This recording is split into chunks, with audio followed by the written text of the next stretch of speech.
It was a quiet Tuesday morning in Cedarbrook, Ohio, the kind of small town where time moves slow and people pretended not to notice each other's pain. The diner on Maple Street buzzed with the soft clinking of cups and the smell of burnt toast. That's where Ethan Miles sat, a single father of two, still learning how to fill the spaces his late wife once brightened. He was staring blankly at his coffee when the waitress appeared, the new girl everyone had whispered about. She smiled, quick and bright, like she'd practiced it in the mirror 100 times. But her eyes told a different story. Her smile came too fast, too fake. Ethan saw through it immediately. If you believe in kindness, healing, and the power of second chances, please take a moment to like, comment, share, and subscribe to Hopeful Stories. Because sometimes, one small story can remind us that broken hearts can still find light again. Her name was Lila Harper. She couldn't have been more than 25, yet her face held years of silent battles. Every morning, she arrived before sunrise, wiping tables that didn't need wiping and laughing at jokes that weren't funny. People in Cedarbrook liked her. She was polite, cheerful, and always fine. But Ethan knew that kind of fine. He'd lived it himself after his wife, Grace, passed away. He'd smiled through the grief, worked through the loneliness, pretended for the kids. So when he saw that same emptiness behind Lila's smile, something inside him stirred. Ethan didn't mean to notice her as much as he did. But one morning, when she handed him his usual coffee, her hand trembled slightly. A small bandage peeked from under her sleeve. She quickly pulled it down, forcing another practiced grin. He wanted to ask if she was okay, but he knew how people like them worked. You don't ask for help until you're falling apart. Lila had been in Cedarbrook for just 3 months.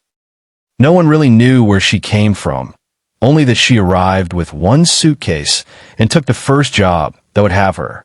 Rumors floated, a bad breakup, a debt, a family she left behind. But Lila never confirmed or denied anything. She lived in a small rented room above the laundromat, the kind that smelled of detergent and loneliness. At night, she'd stare at the ceiling, replaying mistakes she couldn't undo. Her life had become a series of false starts. New towns, new names, same old heartbreak. Ethan, meanwhile, was trying to hold his own world together. His daughter, Emma, had just turned 8, a bright, sensitive girl who missed her mother in ways she couldn't express.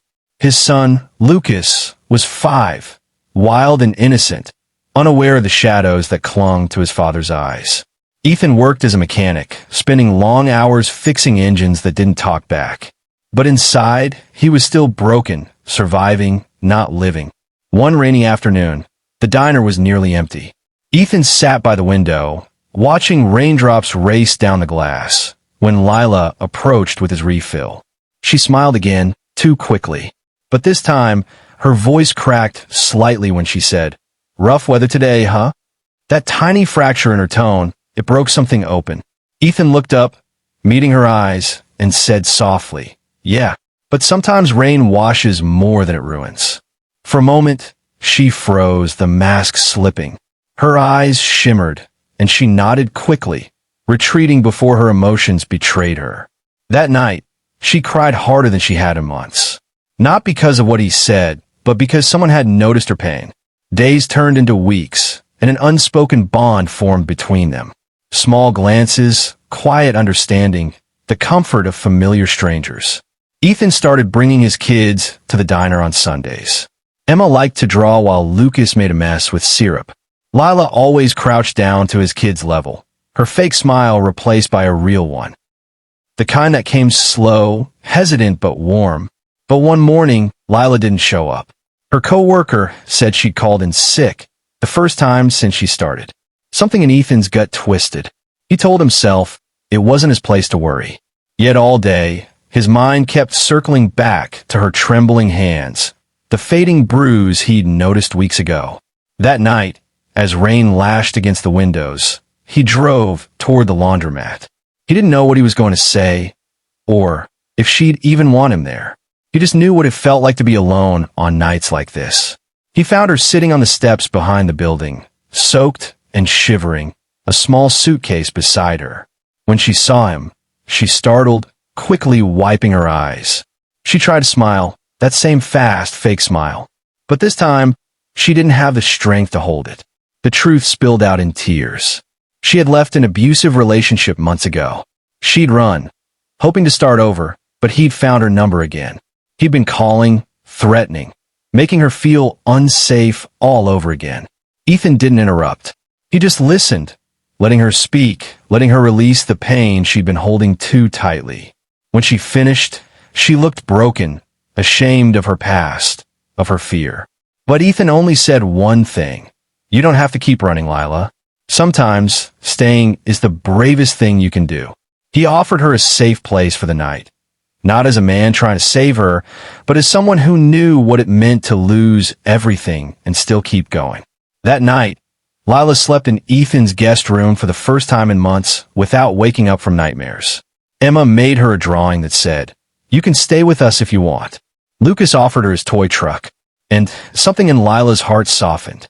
For the first time, she felt seen, not as the girl with secrets, but as someone who still deserved kindness. Over the following weeks, she slowly became part of their lives. She helped pack school lunches, read bedtime stories, and learned how to laugh again, genuinely, deeply. Ethan noticed the way light began to return to her eyes, how her smiles became slower, real. But more than that, she brought warmth back into his home. His kids adored her, and he found himself looking forward to the mornings when they'd all share pancakes in the kitchen, sunlight pouring through the curtains. Yet healing was never linear. Some nights, Lila would retreat into silence, staring out the window. The past still haunted her, the fear, the guilt, the feeling of not being enough. But Ethan never pushed. He simply sat beside her, sometimes saying nothing, just being there. And in that stillness, something powerful grew between them. Not romance at first, but trust. Months passed, and the seasons changed. Cedarbrook bloomed again in spring, and so did they. One evening, as they all sat by the porch watching fireflies, Lila whispered, "You know, I used to smile just to survive. Now I smile because I want to." Ethan didn't respond right away. He just looked at her, truly looked, and realized that she had become the missing piece he didn't know his family needed. The fake smile was gone forever. If this story has touched your heart, please take a moment to like, comment, share, and subscribe to Hopeful Stories. Your support helps us keep sharing stories of love, healing, and second chances that remind us what truly matters. Before you go, tell us in the comments, do you believe one kind soul can change another person's life? That night, when Ethan tucked his kids into bed, he found Lila sitting by the window again. But this time, she wasn't crying. She was writing in a notebook, her hands steady. She looked up and smiled, slow, genuine, radiant. Ethan smiled back. The storm had passed, for both of them. And in that quiet, golden moment, they both realized sometimes it's not about being saved. It's about being seen.